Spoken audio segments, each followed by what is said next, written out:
자, 상단에서는 제가 말씀드렸듯이 금속 굉장히 핫한 종목들이 있죠. 자, 뭐가 있냐?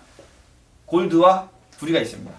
여러분들 뭐 제 생방송 많이 보셔서 알겠지만 제가 골드 같은 경우 1년 전부터 계속 매수만 하고 있던 종목이죠.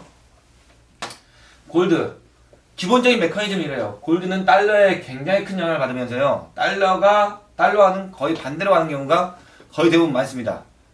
하지만 최근 1년 동안 달러는 고공행진을 했는데 골드도 고공행진을 했다. 이건 무엇이냐? 보편적으로 일봉상으로는, 일 기준으로는 달러가 굉장히 급등 나왔을 때 골드는 밀렸어요. 다만 달러가 오르지 않고 약간 주춤, 그냥 오르지 않고 내리지도 않는 그 상황에서 골드가 다시 올라가 버리는, 그러니까 이게 비이상적인 패턴이 나오는데요. 그게 왜 그러느냐? 지정학적 리스크를 골드는 수반하고 있습니다. 즉 골드는 어떤 거를 먹고 사느냐? 세계의 불안을 먹고 산다고 보시면 됩니다. 세계의 불안이란 어떤 게 있느냐? 최근래 브렉시트에 대한 불안이 좀 있었죠. 유럽에 대한 브렉시트, 영국의 브렉시트 불안이 있다 보니까 골드가 영국의 브렉시트 불안 때문에 한번 쭉 올랐습니다. 달러가 상승했에도 불구하고. 그러다 보니까 골드 안 떨어졌죠. 그리고 또 최근에 또 어떤 지정학적 리스크가 있냐? 코로나19 쫙 한번 나왔죠. 코로나19가 한번 나오니까 골드 또 급등 나왔죠. 달러도 올라갔지만은. 자, 그래서 제가 여기다 설명드렸죠.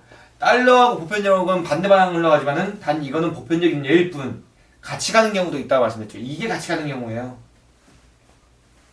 즉 달러도 올라갔는데 골드도 올라갔다. 이건 분명히 미국 증시 자체에서 기본적으로 달러와 가치가 높은데도 불구하고 골드가 같이 올라갔다는 건 결국에 전 세계적으로 지정학적 뭔가 리스크가 있구나라고 보시면 돼요.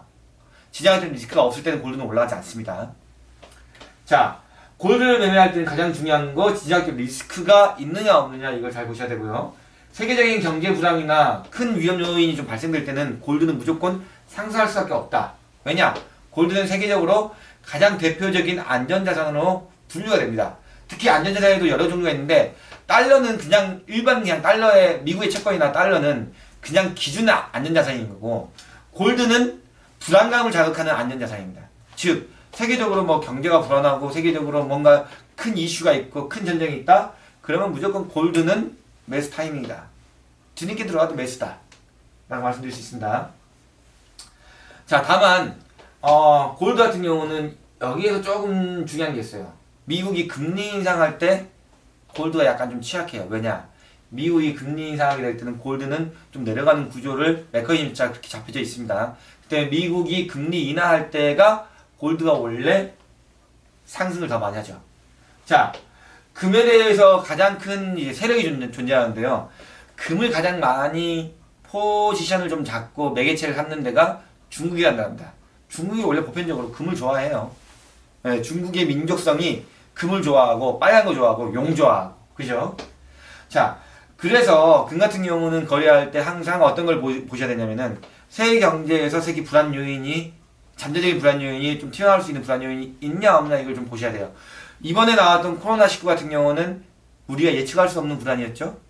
다만 그런 시발점은 볼 수가 있었죠. 중국에서 확진자가 기하급수적으로 늘어나고 우리나라 확진자가 기하급수적으로 늘어나는 게 보였으니까 골드가 그러면서 코로나19일 때 굉장히 큰 상승을 좀 보였습니다. 7년 만에 가장 높은 가격대를 고가를 만들어내버렸죠. 그죠?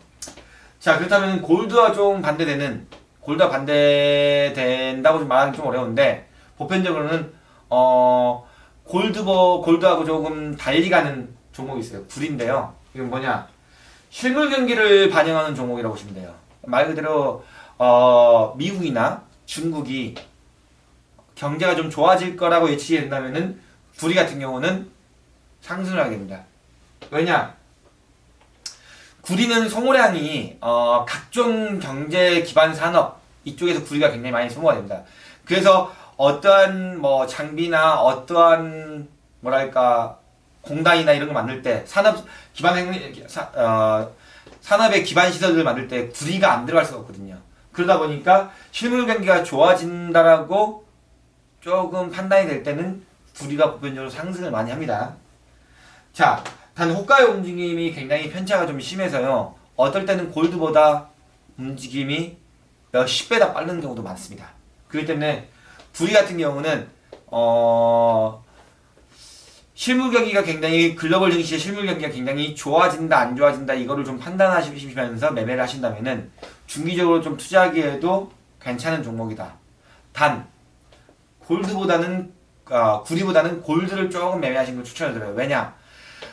구리 같은 경우는 실물 경기가 좋아도 가끔 가다가 이제 매장량이나 채굴량에 따라서 영향을 좀 받는 경우가 있어요. 그죠? 구리는 어쨌든 캐내야 되는 거거든요. 물론 골드도 캐내야 되는 건데 골드는 채굴량 이런 거 크게 중요하지가 않습니다. 왜냐? 그냥 안전자산으로 묶여있는 종목이다 보니까. 그러다 보니까 골드 같은 경우는 어쨌든 구리보다 조금 매매하기가 좀 더 쉬워요.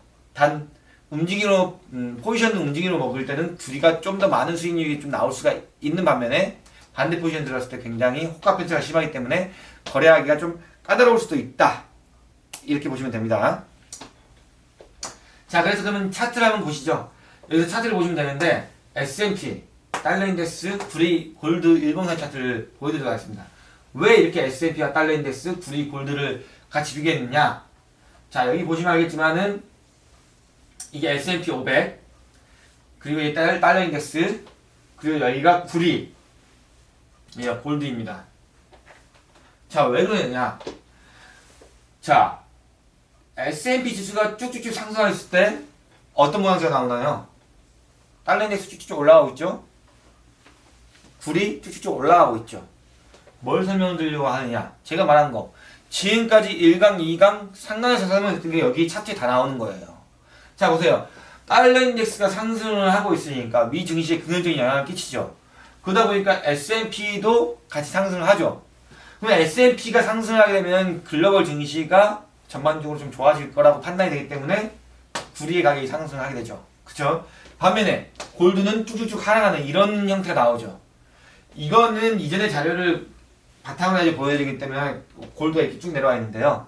최근래권을 보면 골드는 쭉 올라가 있어요. 이 부분에 대해서는 제가 나중에 또 왜 그런지 또 설명을 드리도록 하겠습니다. 어쨌든 간에 기본적으로 메커니즘은 달러 인덱스와 골드는 원래는 반대로 가는 게 보편적이다 라는 걸 설명드리기 위해 이 차트로 설명을 드린 겁니다. 달러 인덱스가 올라가게 될 때는 골드는 내려가는 구조가 보편적인 차트예요. 하지만은 제가 아까도 설명드렸죠. 예외적인 게 있다. 그 부분은 또 제가 다음 강에서 또 한번 또 설명을 드리도록 하겠습니다.